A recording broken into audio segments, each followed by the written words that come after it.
अब जरा MK Stalin साहब को यह जानकारी भी देख लेनी चाहिए। दुनिया में चौथी सबसे ज्यादा बोली समझे जाने वाली भाषा हिंदी है।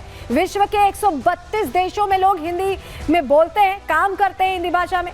दुनिया में हिंदी बोलने वालों की संख्या, दुनिया में बता रहे हैं, देश में नहीं, 2.6 अरब से ज्यादा है। कनाडा, ऑस्ट्रेलिया, अमेरिका में भारी संख्या में हिंदी भाषी प्रवासी रहते हैं और उन देशों में उन्हें डेवलप्ड बनाने में इनका हाथ है।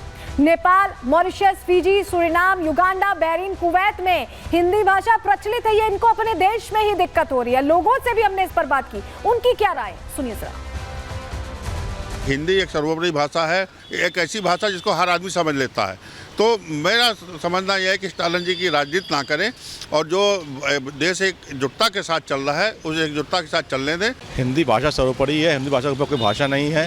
हिंदी भाषा से ही सारी भाषा की उत्पत्ति हुई, संस्कृत भाषा सारी भाषा की उत्पत्ति हुई है, इससे ऊपर कोई भाषा नहीं है। उनका बड़ा मूर्खतापूर्ण बयान है, उनको इस तरह की बात नहीं करनी चाहिए, क्योंकि हिंदुस्तान की कल्पना हिंदी, हिंदू, हिंदुस्तान, बगैर हिंदी के हिंदुस्तान का कोई वजूद नहीं है।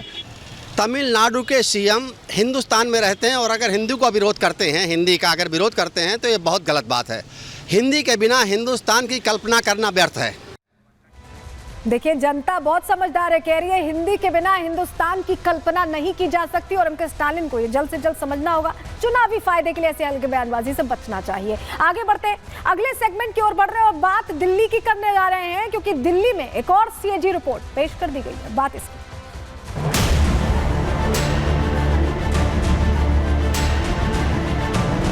स्वास्थ्य सेवाओं का प्रबंधन पर निष्पादन लेखा परीक्षा प्रतिवेदन वर्ष 2024 का प्रतिवेदन संख्या नंबर 3 की प्रतियां सदन पटल पर प्रस्तुत करती हूँ।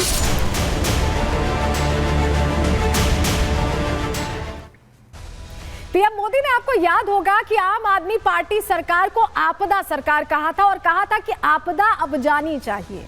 तो अब जो रिपोर्ट आई है सीएजी की, वो इशारा भी इसी ओर कर रही है कि सबसे बड़ी आपदा के दौरान, कोविड के दौरान भी पैसों का खेल खेला गया है। जो पैसे दिए गए उसे खर्च नहीं किया गया, दरअसल उसे जेबों में भरा गया। और सीएजी की ये हैरान करने वाली रिपोर्ट, जो कट्टर ईमानदार का बोलबाला बार बार करते थे, उनके पूरे कट्टर ईमानदार के किले को ढहाने में ये दूसरी रिपोर्ट भी कहीं ना कहीं बता रही है कि कैसे ये खेल खेला गया। चलिए सबसे पहले जानकारी आपके सामने रखते हैं कि हुआ क्या है, क्योंकि सीएजी रिपोर्ट में हैरान करने वाला खुलासा हुआ है। ये खुलासा बताता है कि कैसे पैसों की बंदरबाट इस दौरान भी की गई जब कोविड भी था। खबर क्या है पूरी आपको बता रहे हैं, क्योंकि दूसरी रिपोर्ट सीएजी की टेबल कर दी गई है और इस रिपोर्ट में दिल्ली विधानसभा में दूसरी सीएजी रिपोर्ट हेल्थ सेक्टर से जुड़ी पेश हुई है। इसमें स्वास्थ्य विभाग से जुड़ी सारी जो गड़बड़ियां की गई उनका लेखा जोखा रख दिया गया है। आप सरकार के दौरान स्वास्थ्य सुविधाओं का जिक्र किया गया और इसमें कैसे गड़बड़ियां की गई ये खुलकर बता दिया गया। मोहल्ला क्लिनिक की जिसकी तारीफ करते आम आदमी पार्टी के तमाम चेहरे थकते नहीं थे, उसमें बड़ी गड़बड़ी का खुलासा हुआ। सब जानकारी, सब सच सामने आ गया। कोविड महामारी के दौरान घोर कुप्रबंधन, भयंकर मिसमैनेजमेंट किया गया। केंद्र सरकार के द्वारा भेजे गए पैसों का इस्तेमाल यहां पर नहीं किया गया, अच्छे से नहीं किया गया, जनता के लिए नहीं किया गया। दिल्ली के लोगों को मौत के मुंह में ढकेल दिया गया, उन्हें मरने के लिए छोड़ दिया गया। पैसे दिए भी गए, उसको भी यहाँ खर्च नहीं किया गया। मोहल्ला क्लिनिक की भी हालत बहुत खस्ता और बहुत खराब थी, जिसको लेकर कहा जा रहा था कि मोहल्ला क्लिनिक बनाई गई है, व्यवस्थाएं की गई है, लेकिन इसके बाद समझ ये आया है कि दरअसल कोई व्यवस्था ही नहीं की गई। पैसे तो दिए गए लेकिन उसका इस्तेमाल नहीं किया गया। अस्पतालों की हालत कैसे खराब थी, चलिए अब आपको बता रहे हैं, जानकारी आपके सामने रख रहे हैं। रिपोर्ट में दिल्ली के 27 अस्पतालों का ऑडिट सामने आया और इससे पता चल रहा है कि लगभग आधे अस्पतालों में आईसीयू नहीं था। आईसीयू, क्रिटिकल केयर यूनिट ही नहीं थी। 8 अस्पतालों में ऑक्सीजन सप्लाई नहीं दी गई, जिसकी वजह से सबसे ज्यादा लोगों को दिक्कत हो रही थी। ऑक्सीजन नहीं मिल रही थी, लोग सांस नहीं ले पाते थे कोविड में, उसकी व्यवस्था नहीं। 15 अस्पतालों में मॉर्चरी मौजूद नहीं थी, बेसिक मिनिमम रिक्वायरमेंट जो अस्पताल की होती है वो मौजूद नहीं थी। 12 अस्पतालों में एम्बुलेंस की कमी मिली है, तो मरीजों को कैसे आवाजाही होती, ये अपने आप में प्रश्न था। और ऐसे में मनजिंदर सिंह सिरसा कह रहे हैं कि इसी को लेकर हम अंदेशा जाहिर करते थे और अब सच सामने आया, सुनिए जरा। अरविंद केजरीवाल जी ने हॉस्पिटल सेल्स सर्विसेज के नाम के ऊपर दिल्ली को लूटने का काम किया। हॉस्पिटल बनाने के नाम के ऊपर किस तरह से तय बजट से 350 करोड़ रुपया फालतू जो उन्होंने करप्शन के लिए अपनी जेबों में डालने का काम किया। किस तरह से मोहल्ला क्लिनिक, जिनको कहते थे अमेरिका कनाडा देखने आता, उसमें बिजली ही नहीं थी, बिना बिजली के मोहल्ला क्लिनिक चले और उनको किराया भी देता रहे और लूटते रहे दोनों हाथों से दिल्ली को, जो लूटने का काम किया था।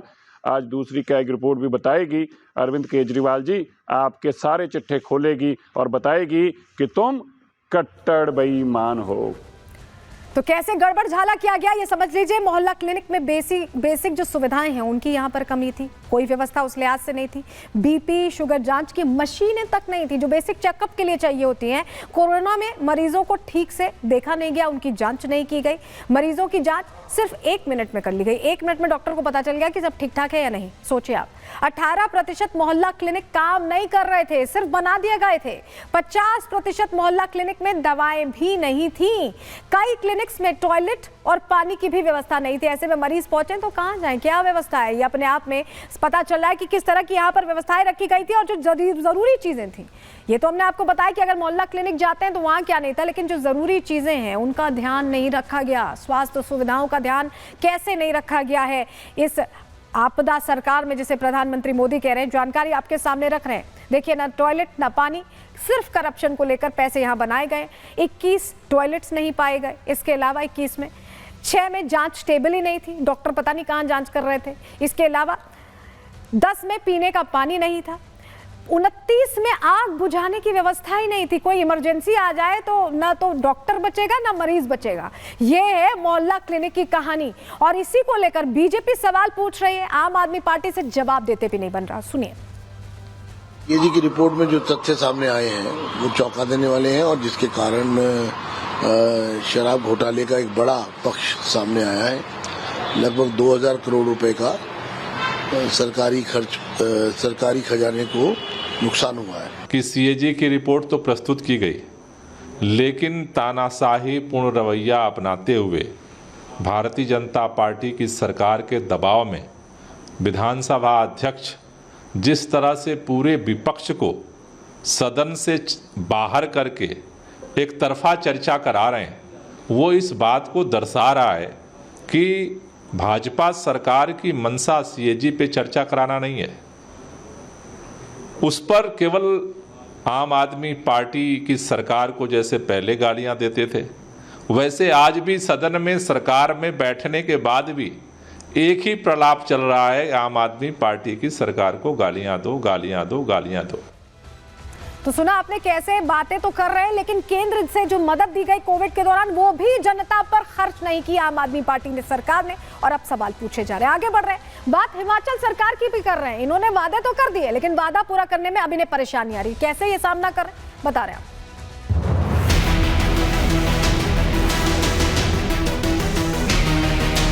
कभी भी किसी भी सरकार ने मंदिर और ट्रस्ट का पैसा लेकर के सरकार की योजनाओं के लिए खर्च नहीं किया है।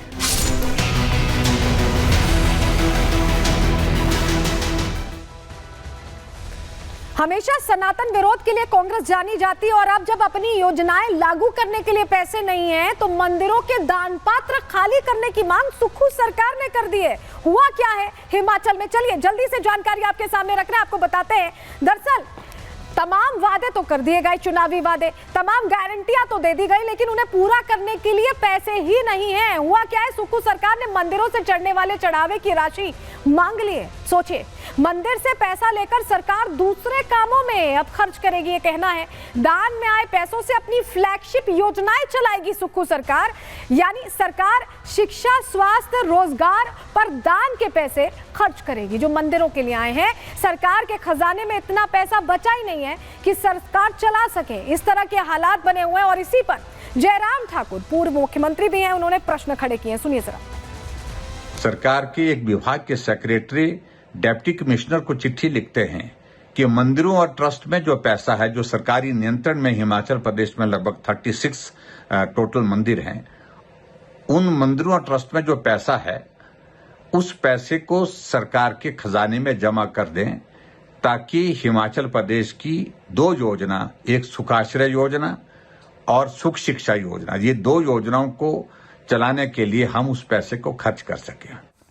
तो ऐसा लग रहा है कि हिमाचल सरकार अब दान भरोसे हो गई, क्योंकि कर्ज इतना है, गारंटियां पूरी हो नहीं रही। ऐसे में कभी टॉयलेट टैक्स लगाते हैं तो कभी अब मंदिरों से पैसा मांग रहे हैं। इसी के